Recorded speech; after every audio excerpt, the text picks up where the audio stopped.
Australia has just denied far right-wing influencer Candace Owens from coming to the country as part of her planned speaking tour. Australia's Immigration Minister Tony Burke said, quote, Australia's national interest is best served when Candace Owens is somewhere else, from downplaying the impact of the Holocaust with comments about Nazi physician Joseph Mengele, through to claims that Muslims started slavery. Candace Owens has the capacity to incite discord in almost every direction. For context, Owens has long been a controversial figure because of claims she's made about the Jewish, Muslim, and transgender communities. The Anti-Defamation Commission, who pushed for Owens to be barred in Australia, said the decision was, quote, a victory for truth, for decency, and for the millions of Jewish souls and millions of others whose memory she so shamelessly desecrated. Owens had scheduled a 5-date speaking tour in Australia in November, where she planned to hit 5 different cities. Burke's office has confirmed that her visa was denied. I guess you can deny a visa in Australia for plenty of reasons. I mean, we have different free speech laws in our country. We have the strongest pretty much in the world in modern democracy.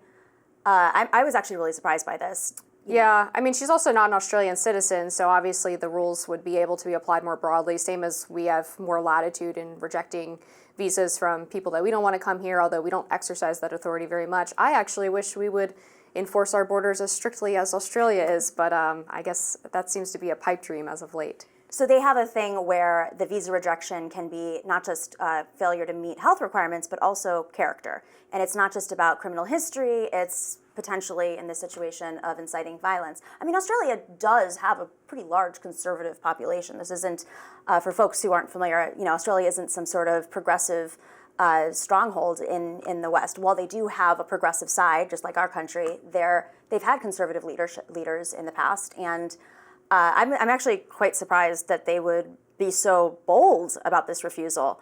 But, Yeah, I wonder if it might have the effect of backfiring and potentially exposing more Australians to Candace Owens than the people who would have just showed up to some of these events that she plans on having. That's always the danger with shutting down people you disagree with, is that you end up giving them plenty of free earned media. More people want to see what they're saying so that they understand why they're so controversial.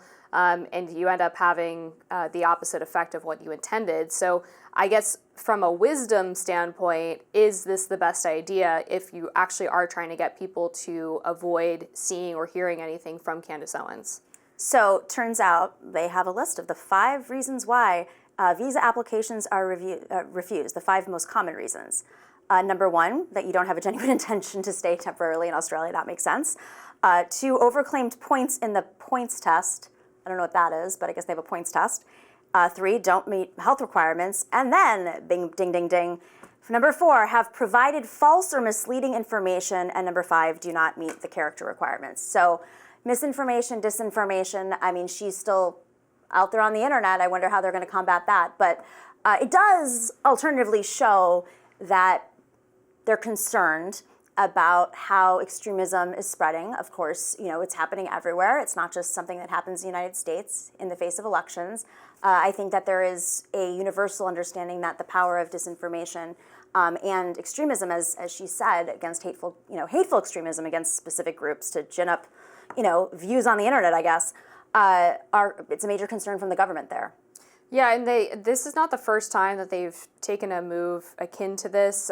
Lauren Southern, who was a commentator for Rebel Media and went on to become an independent documentarian, talked about how she had a hard time traveling back and forth between Australia and Canada to see her family because her husband's family is from Australia. And there were multiple times where she was either followed around the airport by security, prevented from boarding her flight, told that she wasn't allowed to fly, all kinds of craziness.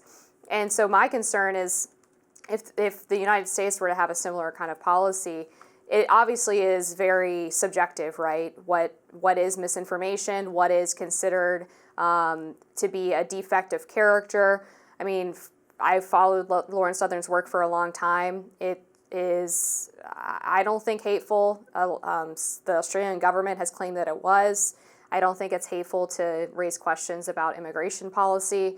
And so this, to me, is a worrying precedent about who gets to decide who is actually not meeting this character standard. And it might be easy to say, well, sure, Candace doesn't, but who else might be caught in this grab bag of crackdowns? I mean, she's definitely said some pretty crazy stuff in terms of punching Nazis and supporting the Proud Boys, and the Proud Boys are a hate group. I mean, I think it's up to the government to decide. I mean, and what's interesting about when that happened to her was it was under a conservative government. So clearly this is not something that's partisan in Australia, and that they are looking at things very carefully.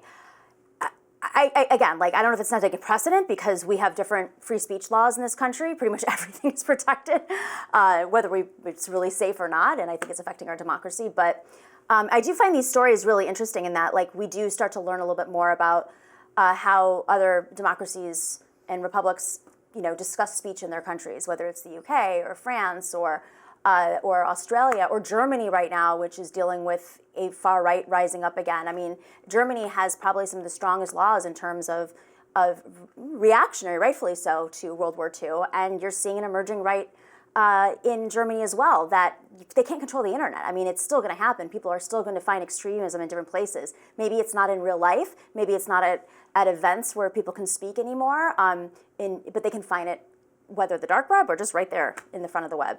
Well, and again, going back to the point I was making earlier, some of the danger in trying to arbitrarily suppress what people are saying is that you drive it underground and it ends up growing stronger and usually more hateful. People, we've seen historically, according to speech experts, that speech that does get censored in some way is driven underground, it's on the dark web, etc., and the people who access it are more likely to become radicalized because they aren't hearing the other side. They aren't getting the normal pushback that they might because it's all very hidden out of plain view. I think we have a much healthier society, a much healthier dialogue when we are all able to speak openly, even if that means sometimes we get pushback, sometimes people say things that might offend you. The beauty of having a system and a culture that values free speech is that you're able to argue against them and make your point more effectively and show why they're wrong.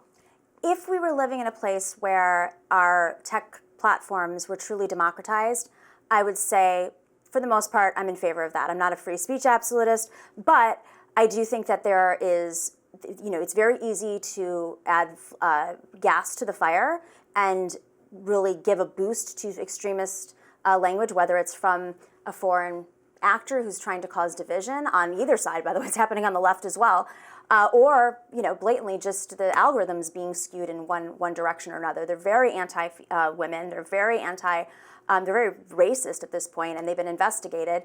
And I think that's the problem with this free speech absolutism. I'm not saying that you're that, but free speech absolutism that exists out there right now is that it's completely denying the fact that tech companies have a hand in what kind of conversations and where they're being steered online right now. Yeah, I mean, I guess that's fair to say. I mean, I obviously had major issues with some of the big tech companies prior to Elon Musk's ownership of X in particular, because we saw over censorship of right-wing voices. And now you see... And left-wing voices, by the way. Right, sure, Bernie Sanders supporters, et cetera, and I found that very problematic. And obviously the platform is not perfect now, but I would say that Elon Musk has at least expressed a desire for it to be a more open platform. He doesn't want to be in the business of picking winners and losers of speech. And I see your face. You look like you don't believe that. I mean, do you not agree that Twitter has allowed more content as opposed to less when it was under Jack Dorsey? It has 80% fewer users right now, and it's been devalued, and there have been a lot of accounts that have But shut that's down. a question about users, not content, right? Well, I mean, that's probably a reflection of what kind of content's being driven, and obviously straight from the source, he's pushing it. But you know what's great about this show? We can have a debate. It is, you and I can go back and forth, no one's censoring us, but we do have time limits on our segments, so. Yeah, unfortunately. All right, more to come. We have a lot more topics to discuss after this. More Rising.